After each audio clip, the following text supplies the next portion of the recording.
ಎಲ್ಲರಿಗೂ ನಮಸ್ಕಾರ. ಶೋಭಾ ಅಡುಗೆ ಮನೆಗೆ ಸ್ವಾಗತ. ಇವತ್ತು ನಾನು ಬಿಜಾಪುರ ಮತ್ತು ಬಾಗಲಕೋಟೆ ಸೈಡ್ ಮಾಡುವ ಮಸಾಲೆ ಖಾರವನ್ನು ಮಾಡುತ್ತೇನೆ. ಇದು ವೆಜ್ಜು ನಾನ್ ವೆಜ್ಜು ಎಲ್ಲದಕ್ಕೂ ಸೂಪರ್ ಆದ ಕಾಂಬಿನೇಷನ್ನು.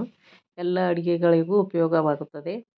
ನಾನು ಇದನ್ನು ಮಾಡಲು 2 kg ಬ್ಯಾಡಗಿ ಮೆಣಸಿನಕಾಯಿ ಮತ್ತು 1 kg ಗುಂಟೂರು ಮೆಣಸಿನಕಾಯಿಯನ್ನು ತೆಗೆದುಕೊಂಡಿದ್ದೇನೆ. ಈಗ ಇದನ್ನು ಸ್ವಲ್ಪ ಎಣ್ಣೆಯನ್ನು ಹಾಕಿ ಎಲ್ಲ ಮೆಣಸಿನಕಾಯಿಯನ್ನು ಹುರಿದಿಟ್ಟುಕೊಳ್ಳಬೇಕು. ನಂತರ ಮಸಾಲೆಗಾಗಿ ನಾನು ಇಲ್ಲಿ 3 kg ಈರುಳ್ಳಿಯನ್ನು ಹೆಚ್ಚಿಟ್ಟುಕೊಂಡಿದ್ದೇನೆ. ಇದನ್ನು ಮೊದಲು ಹಾಗೆ ಹುರಿದು ನಂತರ ಸ್ವಲ್ಪ ಬಾಡಿದ ನಂತರ ಇದಕ್ಕೆ ಎಣ್ಣೆಯನ್ನು ಹಾಕಿ ಚೆನ್ನಾಗಿ ಹೊಂಬಣ್ಣ ಬರುವವರೆಗೆ ಇದನ್ನು ಈ ರೀತಿಯಾಗಿ ಹುರಿದಿಟ್ಟುಕೊಳ್ಳಬೇಕು. ಆರಿದ ನಂತರ ಇದನ್ನು ಮಿಕ್ಸಿ ಮಾಡಿಕೊಳ್ಳಬೇಕು. ಈಗ ಇದನ್ನು ಮಿಕ್ಸಿ ಮಾಡಿಕೊಂಡಿದ್ದೇನೆ. ಈರುಳ್ಳಿಯನ್ನು ಹುರಿದು ಮತ್ತು ಶುಂಠಿ 1/4 kg ಪೇಸ್ಟ್ ಮಾಡಿಟ್ಟುಕೊಂಡಿದ್ದೇನೆ. 2 ಸೂಡು ಕೊತ್ತಂಬರಿಯನ್ನು ಪೇಸ್ಟ್ ಮಾಡಿಟ್ಟುಕೊಂಡಿದ್ದೇನೆ ಮತ್ತು ಅರ್ಧ kg ಬೆಳ್ಳುಳ್ಳಿಯನ್ನು ಪೇಸ್ಟ್ ಮಾಡಿಟ್ಟುಕೊಂಡಿದ್ದೇನೆ ಮತ್ತು ಅರ್ಧ kg ಅಷ್ಟು ಕೊಬ್ಬರಿಯನ್ನು ಹುರಿದು ಪುಡಿ ಮಾಡಿಟ್ಟುಕೊಂಡಿದ್ದೇನೆ. ನಂತರ ಒಂದು ಪಾತ್ರೆಗೆ ಅರ್ಧ kg ಹವೆಜನ್ನು ಹಾಕಿ ಸಣ್ಣ ಉರಿಯಲ್ಲಿ ಇದನ್ನು ಸ್ವಲ್ಪ ಹೊತ್ತು ಹುರಿದಿಟ್ಟುಕೊಳ್ಳಬೇಕು. ಬಹಳ ಕೆಂಪಗಾಗಿ ಹುರಿಯಬಾರದು.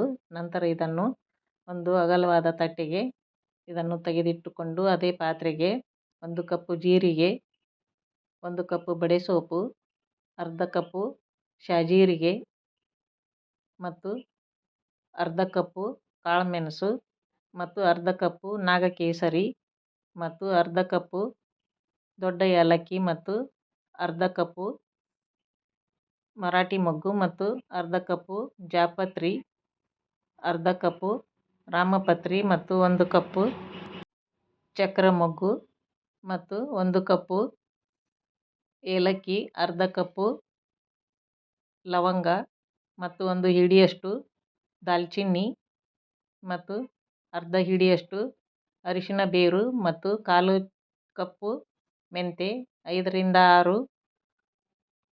ಜಾಜಿಕಾಯಿ ಮತ್ತು 1 ಹಿಡಿಯಷ್ಟು ಕಲ್ಪತ್ರಿ ಮತ್ತು 1 ಹಿಡಿಯಷ್ಟು ಪಲಾವ್ ಎಲೆ ಅಥವಾ ಪತ್ರೆಯನ್ನು ಹಾಕಿ ಇದನ್ನು ಸಣ್ಣ ಉರಿಯಲ್ಲಿ ಹುರಿದಿಟ್ಟುಕೊಳ್ಳಬೇಕು. ಬಹಳ ಗಮ್ಮನ್ನುವಾಗೆ ಹುರಿಯಬಾರದು, ಸ್ವಲ್ಪವೇ ಹುರಿದುಕೊಂಡರೆ ಸಾಕು.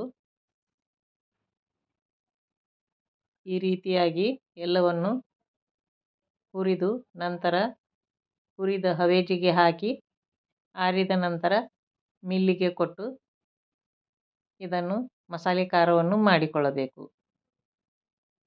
ಈಗ ಖಾರ ಕುಟ್ಟಿದ ನಂತರ ನಾವು ಮನೆಯಲ್ಲೇ ಪೇಸ್ಟ್ ಮಾಡಿದ ಪೇಸ್ಟನ್ನು ಹಾಕಿ ಅವರು ಚೆನ್ನಾಗಿ ಕುಟ್ಟಿ ಮಸಾಲೆಯನ್ನು ಮಾಡಿಕೊಡುತ್ತಾರೆ. ಈಗ ಮಸಾಲೆ ಕುಟ್ಟುತ್ತಿದ್ದಾರೆ.